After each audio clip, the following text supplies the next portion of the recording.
The challenge is very simple. In Latin America, penetration rate is 3%. When you compare to 10% in US or 10% in Europe, Right. the only objective for Latin America is how we can make more coverages, increase the penetration rate to cover better. Welcome to the Elevating Leaders series, where we go beyond the headlines and straight to the people who are redefining insurtech and business transformation. We've caught up with the visionaries and the pioneers that are currently driving the industry forward, bringing you exclusive insights, strategies, and stories you won't hear anywhere else. If you're ready to go deeper, this is your front row seat to the future of insurance. I'm Miguel Edwards, and this is 5 Minutes. Pleasure to meet you. Yeah. Hug. Me too. It's a pleasure to be with you, Miguel. The way I like to try to start these conversations, because everybody always has a very interesting journey into the insurance industry. I don't know very many people who plan to get into the insurance industry. But then on top of that, you have an even more geographic industry journey that I'd love you to just share a little bit about. Yeah. So perhaps I can present myself in order to understand my point of view, because I'm French, as you know, with my accent, so sorry for that.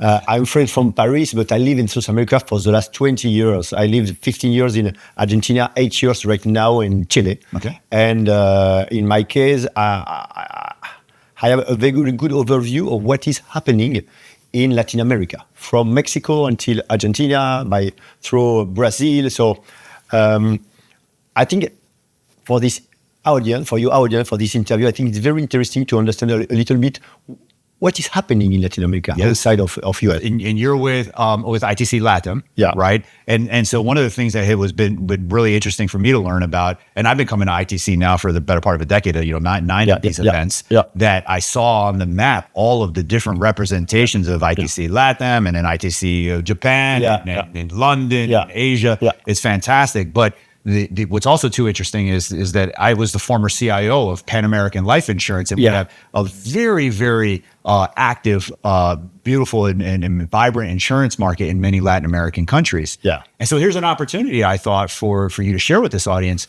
some of the dynamics in Latin America. Yeah, so I think that I'm going to talk a little bit about traditional insurance and insurtech. Okay. So I think that there are two movements, and the collaboration is very interesting. So first, about traditional insurance markets.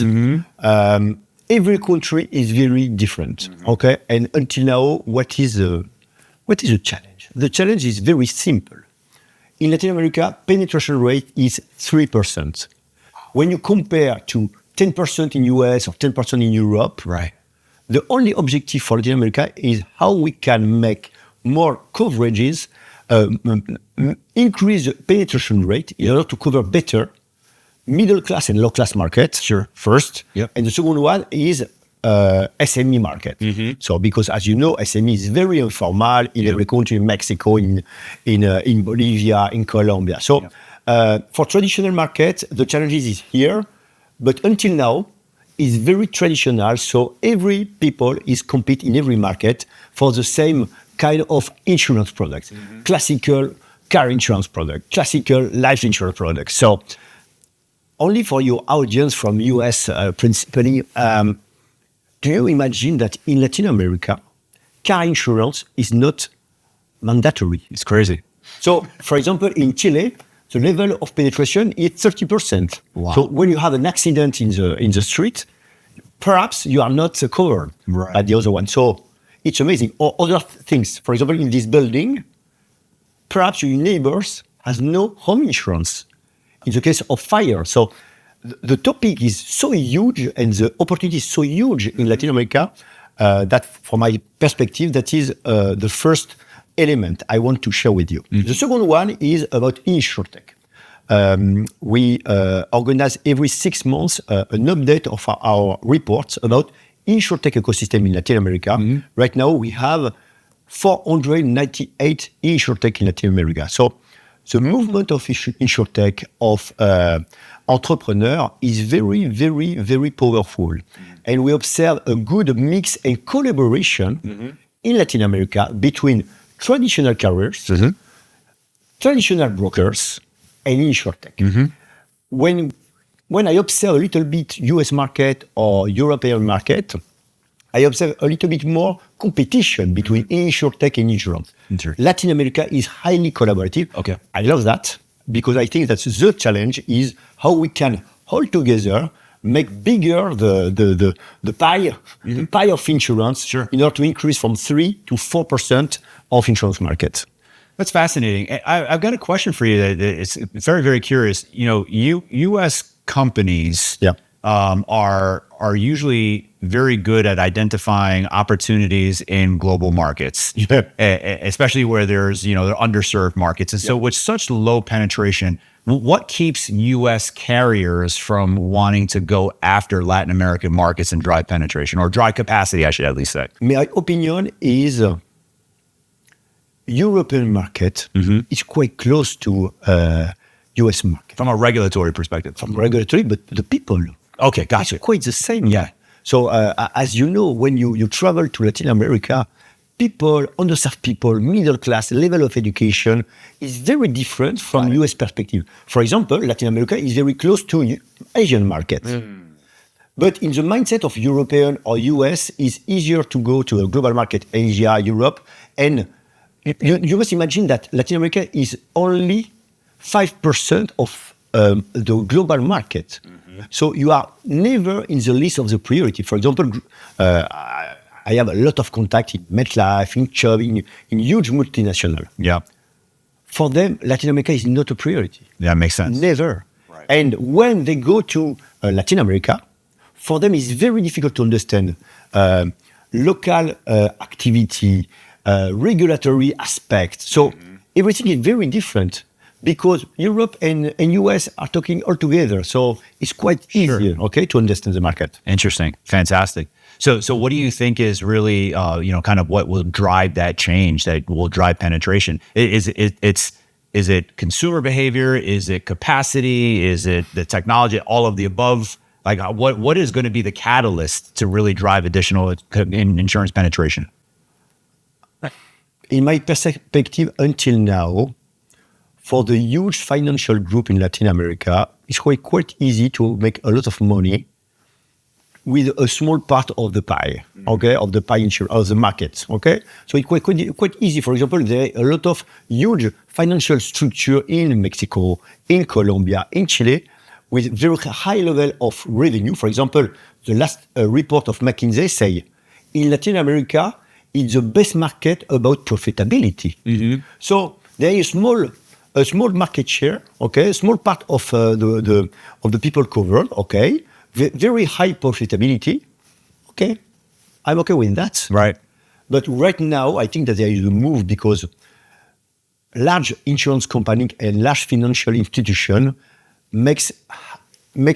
provoke an impact in the market. Yeah. And I think that's great because it's for the human being, it's great. They want to right now say, how we can create more penetration rate in every market because we need to cover middle class, low class, small SME. Why? Because if the insurance market can grow, right, economy will grow. Sure. So because the correlation, as you know, correlation between growth of economy and growth of insurance is very high. Yeah, risk transfer. So right now, I understand that there is a very good move, and this move is in the same line with other things, that is digital platform. Okay. Why? For example, in Latin America, in Brazil, there is a new bank that is a full digital bank, that is the main digital bank of the world. Okay.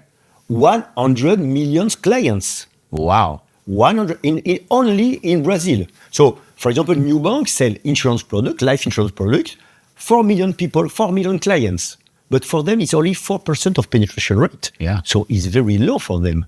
So imagine they have 100 million clients. Other things, Mercado Libre from Argentina, is the same thing that Amazon. 100 million clients too. Right. Okay, so digital platform like Rappi is, I suppose here is Uber Eats or something else, okay? They are very large platform with a lot of people, and this kind of clients are middle and low class. Interesting. So right now, we can have access to these people to understand what is happening. And from other part, for example, the SME, the informal SME, are selling through Mercado Libre.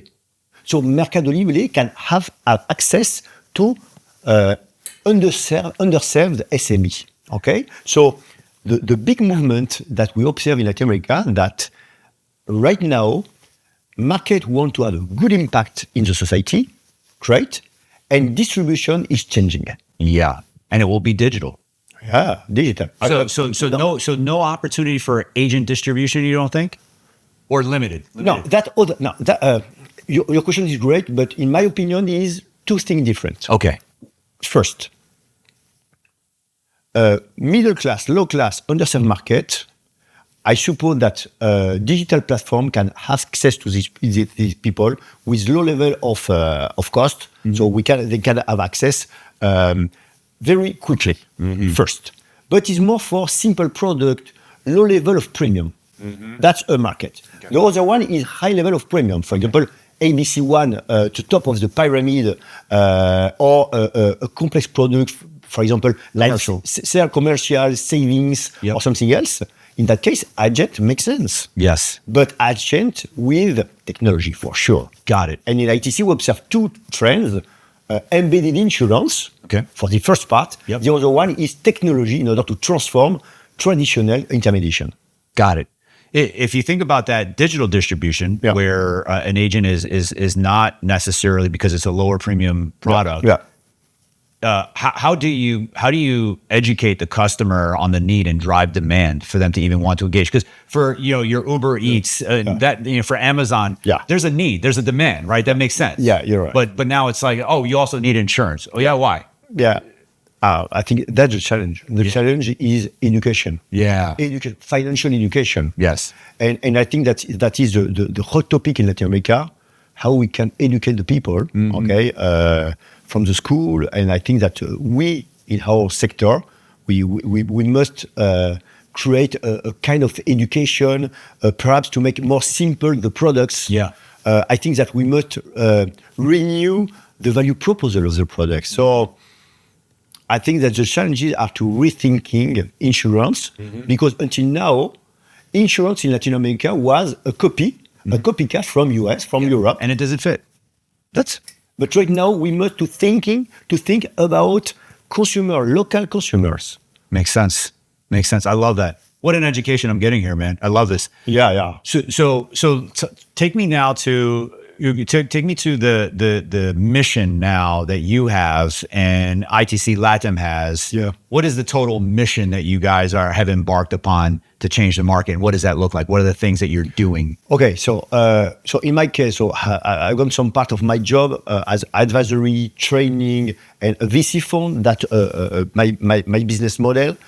On the other side, for a non-profit side, I am the president of an AIP, that is Pan American InsurTech Association. Okay. That is the alliance of 4 associations: Argentina, Colombia, Chile, Mexico. Okay.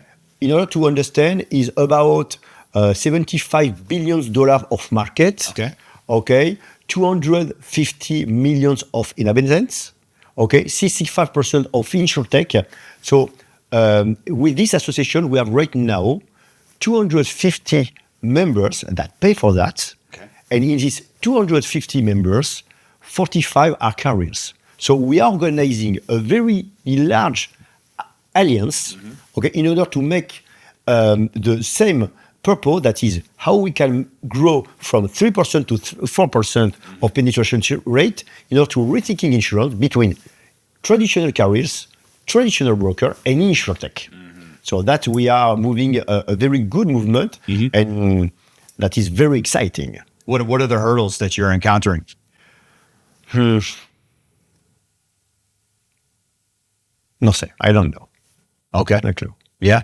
Yeah. No problem. Yeah. So if you had a magic wand that you would just kind of make things be what you needed them to be.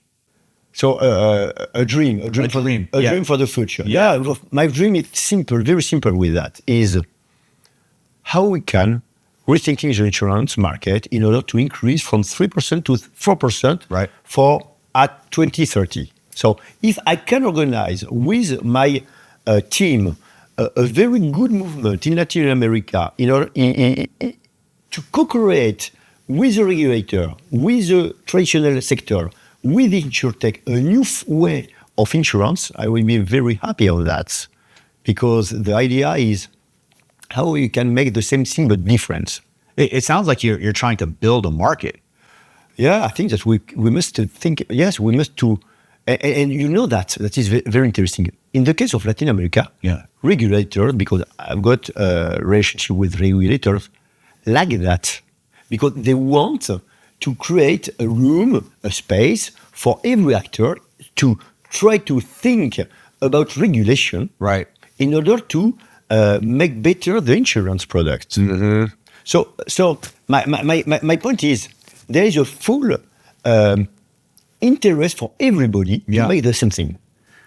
Do you think that there's some need, especially given how small each of those country markets are, is there some need for collaboration across the entire region for regulations and standards to be similar? Yeah, for sure. Right. The new KC, that is open insurance. Yes. Open insurance, that is a new regulation in order to give the power of the data from the perspective of the consumer. Okay. So the consumer, you can have the access of the data inside MetLife, Chubb, and you can share this data for other kind of insurance company, other broker. So this movement of open insurance is born in Brazil, and right now Chile, Colombia, Mexico is working on that from a regulatory perspective. But every regulator are talking all together. Right. So what is my view is, with AIP, the Association of InsurTech in America, the idea is how we can help regulator to make the same kind of point for API or from regulatory aspects. So because the topic are the same. Other things is parametric insurance. Yes. Parametric insurance is the same topic in every country. Right. Okay. Microinsurance is for very low level of premium. Right. So there is the same agenda in every countries. But until now, every country was quite different. Sure. And I think that with the digital era, because we are in a digital era, frontier are liquid. The difference, the frontier between Chile, Colombia, is the same thing. So I am very happy to have this kind of AIP in order to co-create something very, very, very huge. This is maybe a little bit of a difficult question to think about here, but to what extent is kind of political instability and political unrest working against you? Yeah. About it's a very good question. The question is, Latin America is two things: uncertainty about political issue, a political aspect, and uncertainty about political economical aspect. Sure. Economically, politically, but Latin American consumer, Latin American worker, Latin American industry know that we must adapt every day with the uncertainty.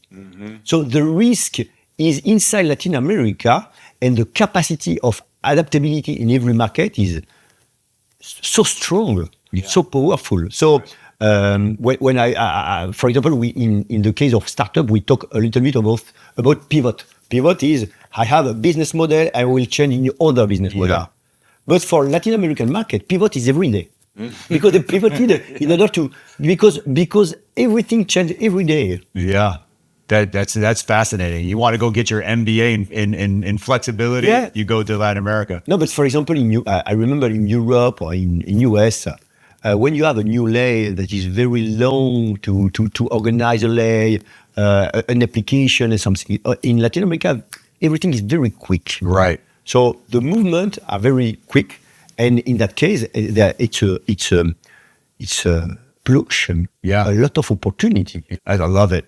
Talk to me about some of the specific technologies, at a very specific level that you think are making the difference. Yeah, well, I think that the technology in Latin America is the same if you compare with the US or Europe. It's GenAI, GenAI is a hot topic. Yep. Parametric insurance in order to cover catastrophic risk. So, for example, earthquake in Chile, because I live in Chile, or fire or flood in Brazil. So that is a hot topic too. The technology is the same. So API, embedded insurance, the topics are the same. Yeah. Perhaps in the case of embedded insurance, that is a very hot topic because of digital platform in Brazil, in Argentina. Right. Yeah. The embedded insurance is picking up ground here as well, I guess. But there seems to be much more of a very clear and present opportunity in Latin America, given some of the constraints you highlighted. Yeah. Because if you can embed it in what people are already doing, then you can get higher lift. Yeah. Right. That makes a lot of sense. You're right. That makes a lot of sense. Interesting.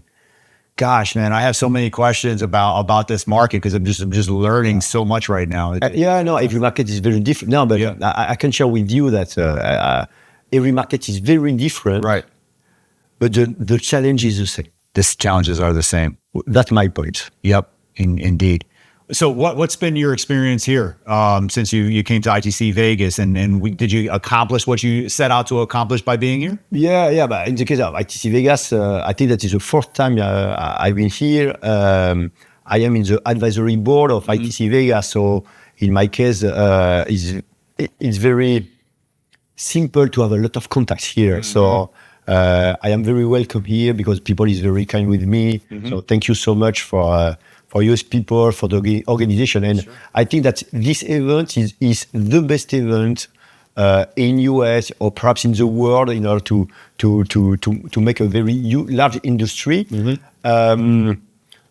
Until today, we have only 350 people from Latin America. So it's about 4-5% of the total of attendees in ITC Vegas.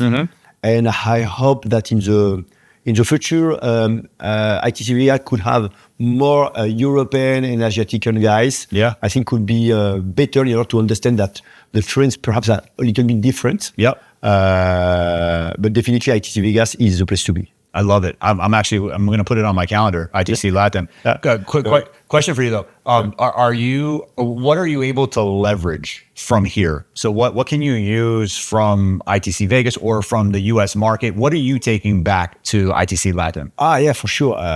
First, for us, it's very important because we can attract C-level and high potential people from Latin America to go in Vegas to understand that here everything can happen about technology, new technology. So every guys from Latin America go back to Latin America with a lot of idea, innovation. So it's a center of innovation. So and in my case, there's a lot of contacts. For example, it's the opportunity in order to share with the audience what is Latin America, and I hope that perhaps 5% of your audience say, "Oh, I would like to know a little bit more about Latin America." So for me, it's fantastic because if we have the same objective to increase the penetration rate, so welcome to US guys or Canadian guys, so to make different the insurance in Latin America because it's a blue ocean with high level of profitability. Right. I love it. It's so simple.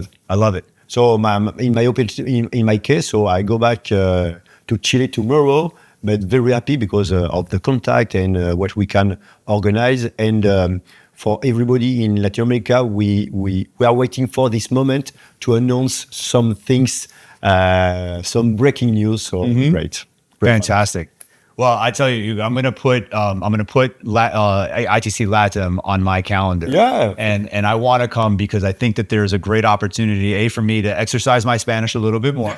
Right. And then B, I think that there's a great opportunity for me to bring back to the US market a whole bunch of content and learning so that folks, because for me, I think that there is lots of opportunity for there to be continued flow of investment into Latam, and I'm excited to watch that happen. Yeah, and for your audience, the other message too is there are a lot of insurtech, 498 with low level of costs. So the variation are very low. Yeah. Very high potential people. For example, from Brazil, mathematicians in Brazil are amazing. Yes. About technology in Medellin, in Colombia, they are very, very good people with very low level of salary. Yep. So make up your minds, and we can think about put money in Latin America from some insurtech of to try to work with the Latin American people because it's the opportunity. It's a huge investment opportunity. Oh, yeah, for sure. Not even just on the insurance, just in terms of the tech. Yeah, for sure. Love it. Thank you. Hugues, thank you so much for all of your time. This is fantastic that you took time out of your calendar schedule to be here. Miguel, a pleasure. Thank you very much for your time too, for the invitation. And I hope this podcast could be understood for the people, because I know that I've got a very strong accent, French accent. Sorry for that, but it's quite very great to share with you. Okay. Thank you so much. I appreciate you. Thank you for joining this episode of 5 Minutes. If you've enjoyed our discussion, we'd love for you to share it with anyone else you think might find it interesting. Also, please subscribe on whatever podcast platform you're listening on and hit that bell to stay on top of the game with our practical 5-minute episodes. We look forward to seeing you again next week.